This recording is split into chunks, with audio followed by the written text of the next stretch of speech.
Westworld Season 3 finale. We had a lot going on here tonight. We had all our characters really on separate journeys. We had Dolores, Maeve, Caleb, Bernard, the Man in Black, Charlotte Hale, and they're kind of all doing separate things, which was a little surprising to me for the finale. I thought that all those threads would have interwoven a bit more, but this finale really ends up setting us more up for the potential future of what Westworld can be. So, obviously, our main storyline here today is Dolores and her actually dying. I found this very, very bizarre to me because I was just sitting there watching, and like you hear Sirach wants to hook her up to Rehoboam, and I'm thinking to myself, isn't that what Dolores has wanted all season long? Like, hasn't that been her goal to get hooked up to the supercomputer? And like he's like thinking it's his secret plan, it's his master plan, and Maeve's going along, and I'm just sitting there thinking, yeah, that's exactly what she wants, right? Like that's been her goal. She wants to get inside of Rehoboam, and then they hook her up, and shocker, that turns out to have been the linchpin in her master plan. Where we have that whole series of events, the Maeve fighting Dolores, Dolores leaving Maeve on the ground, and then Charlotte Hale hologram coming in, shutting down Dolores, and then they're like taking her to Rehoboam, and I'm just thinking, yeah, that's what she wants. Like, you guys are doing what Dolores wants. Like, you didn't get her. Like, as a fan, I'm watching thinking, no, like, this is not you guys winning. This is you guys doing exactly what she wants. Let's So Dolores is gone. We have all our other Doloreses. The kind of little tidbit we got was that all the hosts were, based off of Dolores. So Dolores lives on in all of them, and now she's passed, so everyone else can live their own lives, I guess. But let's move on to Maeve. I think she's had one of the most controversial story arcs all season long. People have been really struggling with her motivations, me included. It just doesn't fit why she would revolt against all the other hosts, and how Sirach being like, well, you better do what I say, or I'm gonna put you in a bad place, was enough to get Maeve on his side. So that was kind of strange. And then the inevitable of Maeve switching sides right at the very end happened. One of those plot twists when you're just like, oh, finally, about time this happened. So now at the end of the season, she's left with Caleb. She's kind of replaced Dolores, I guess, as Caleb's right hand woman, and hopefully, like she was a really good character, like especially in season 2, and it just didn't really translate over to season 3. So hopefully they get Maeve back on track, because it seems like she's probably going to be playing a pretty major role in whatever the future holds for Westworld. Somebody who I thought would get a little bit more involved today, but still played a major role, especially in, well, it's not especially, but it was featured in the after credits as well, was Bernard. There was one scene earlier in the season that I pointed out where Dolores says to Bernard, "There is no one else like you."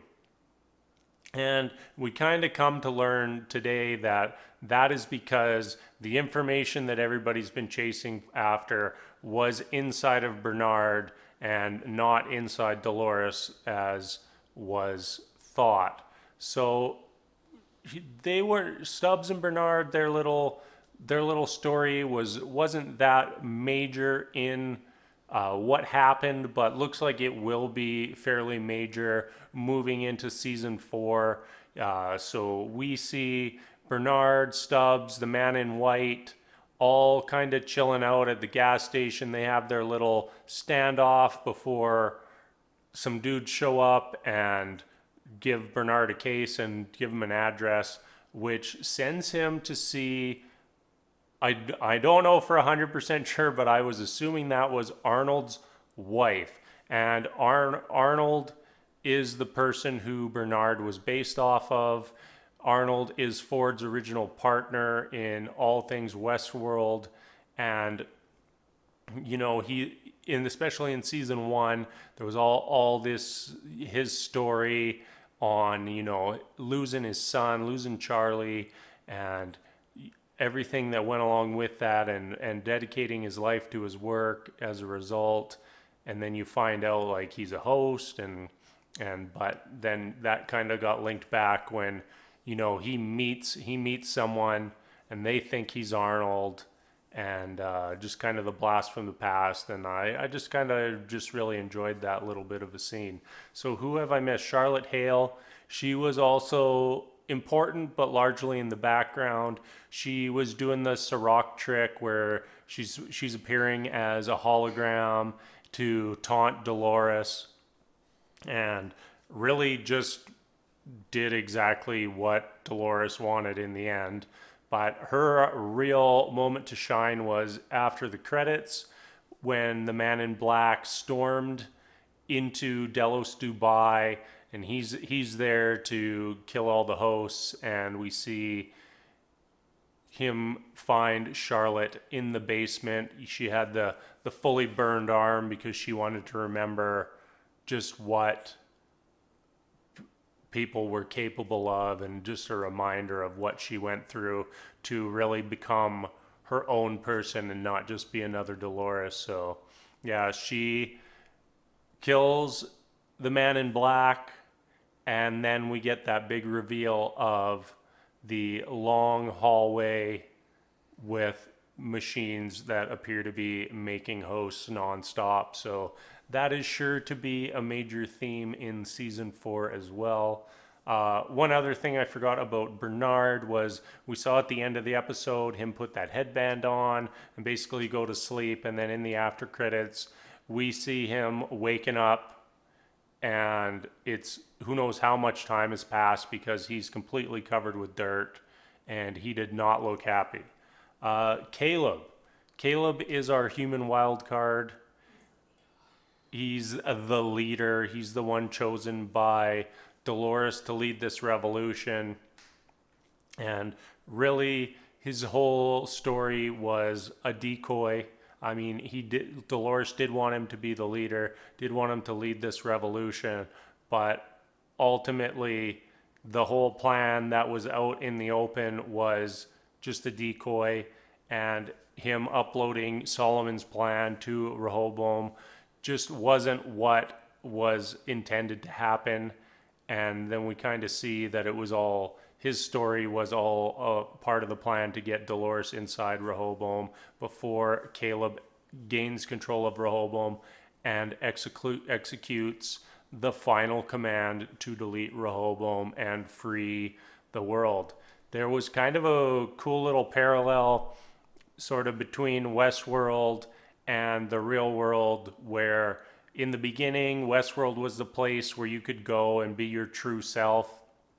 And now they've kind of turned the real world into that.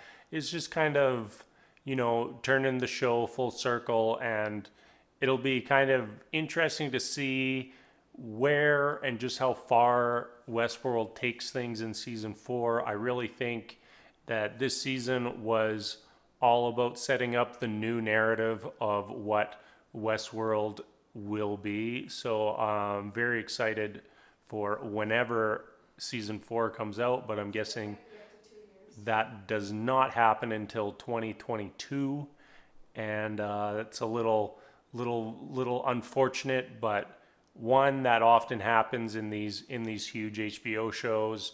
A year to make the show just often isn't enough, and they don't always stick to a nice tight schedule like all of us fans like. And then on top of that, we happen to have a global pandemic